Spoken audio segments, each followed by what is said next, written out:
सुप्रभात विद्यार्थियों, आपका स्वागत है कक्षा छठी के ई लर्निंग व्याकरण हिंदी कक्षा में। आप लोगों को जैसा कि मालूम है कि हमने आप लोगों का पिछला अध्याय भाषा विचार पढ़ा है और इसका एक्सरसाइज भी कर लिया है।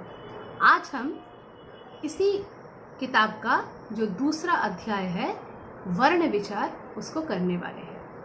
अब वर्ण विचार को करने से पहले यदि पाठ का नाम वर्ण विचार है तो इस वर्ण के बारे में हमारी जानकारी होनी ज़रूरी है।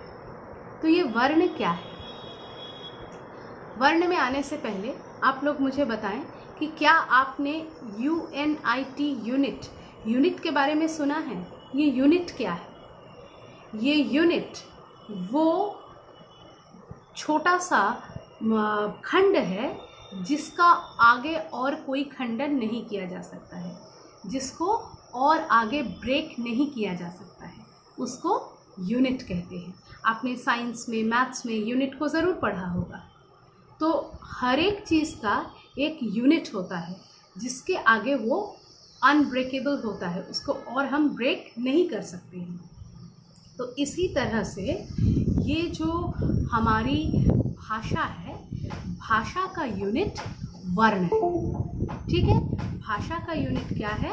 भाषा का यूनिट वर्ण है। तो वर्ण क्या है? एक ऐसी इकाई है जिसको हम आगे नहीं तोड़ सकते हैं। भाषा की वह इकाई जिसको आगे खंड नहीं किया जा सकता है, वो वर्ण या अक्षर कहलाता है। ठीक है, तो क्या होगा, इसको हम कैसे जानेंगे कि आपके जो किताब में दिया है, आप इधर कंसंट्रेट करें। इधर लिखा है भाषा की सबसे छोटी इकाई अथवा ध्वनि जिसके खंड नहीं किए जा सकते हैं। भाषा की सबसे छोटी इकाई अथवा ध्वनि जिसके खंड नहीं किए जा सकते हैं, वो क्या कहलाते हैं? वर्ण या अक्षर कहलाते हैं।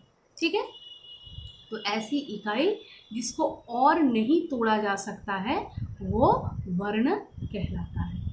तो अब ये जो वर्ण है, जब हम इन वर्णों को लिखते हैं तो फिर लिखने के लिए हम लोग एक पैटर्न का भी इस्तेमाल करते हैं। ठीक है, तो हम जिस पैटर्न में इस वर्ण को लिखते हैं, उस पैटर्न का एक नाम है, उस पैटर्न का नाम है वर्णमाला। तो इसमें क्या होता है, इस पैटर्न में हम लोग बहुत व्यवस्थित तरीके से एक के बाद एक साइंटिफिकली अरेंज करके इन सारे वर्णों को लिखते हैं। तो इन वर्णों को लिखने का जो व्यवस्थित समूह है, जो बहुत ही वैज्ञानिक तरीके से इसको सजाया हुआ है और सजा करके इसको लिखा जाता है, वो जो पैटर्न है, वो जो तरीका है, वो क्या कहलाता है? वो वर्णमाला कहलाता है। और ये हर भाषा के लिए अपनी निजी होती है। ठीक है, जो वर्णमाला है वो हर एक भाषा का अपना होता है। जैसे कि हिंदी भाषा की एक वर्णमाला है। हिंदी भाषा की वर्णमाला में कुछ इस प्रकार का अरेंजमेंट है, आप लोग अपनी किताब में देख सकते हैं। स्वर है, अनुस्वार है, अनुनासिक है, विसर्ग है और आगत ध्वनियाँ हैं। स्वर है, अनुस्वार है, अनुनासिक है, विसर्ग है और आगत ध्वनियाँ हैं। तो हमारे स्वर कौन कौन से हैं? अ, आ, छोटी बड़ी, छोटा ऊ बड़ा ऊ, री, ए, ओ, औ।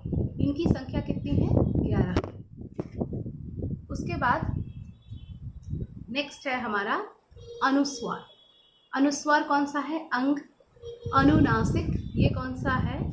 चंद्र बिंदु, आप जानते हैं। उसके बाद है विसर्ग और फिर आगत ध्वनियों में है अर्धचंद्र और नुक्ता। अर्धचंद्र का प्रयोग हम कहाँ करते हैं?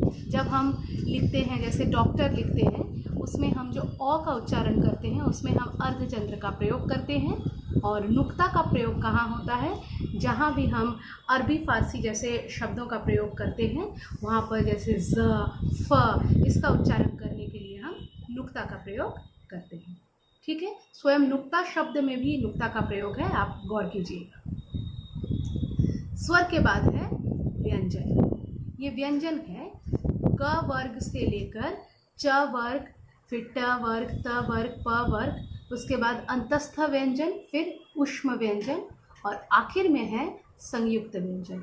इनको हम एक अलग कैटेगरी में रखते हैं, ठीक है।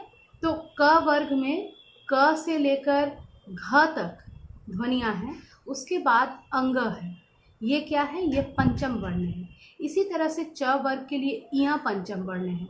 ऐसे ही ये प्रक्रिया चलती जाती है, ठीक है।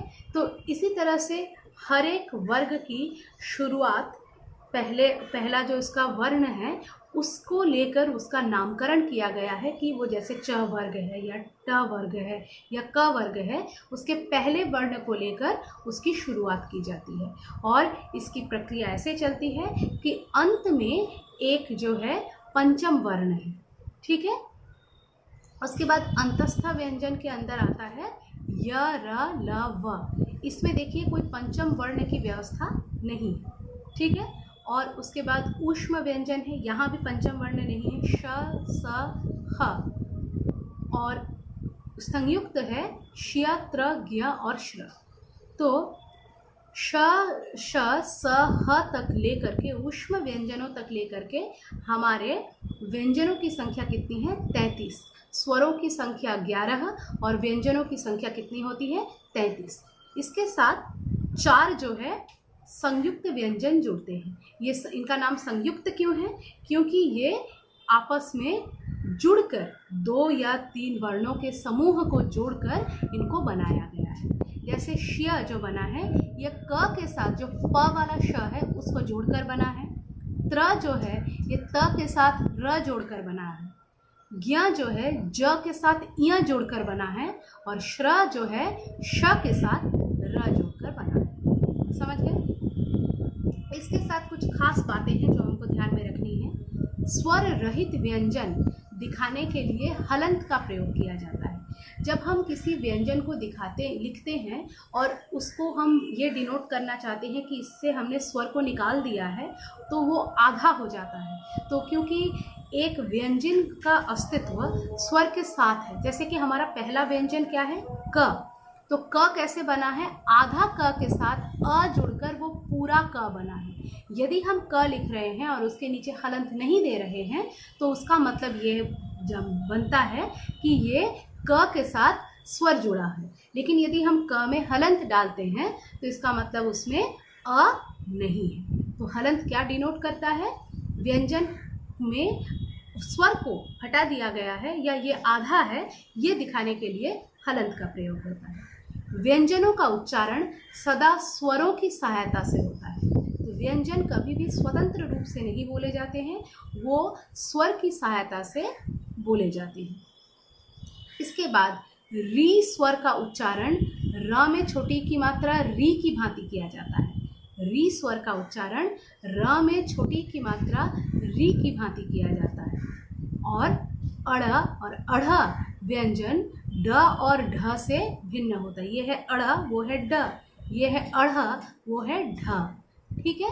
तो इनके उच्चारण का डिफरेंस दिखाने के लिए आपके बुक में कुछ एग्जाम्पल्स दिए हैं, जैसे डमरू लड़का, मेंढक पढ़ना, ठीक है, समझ गए।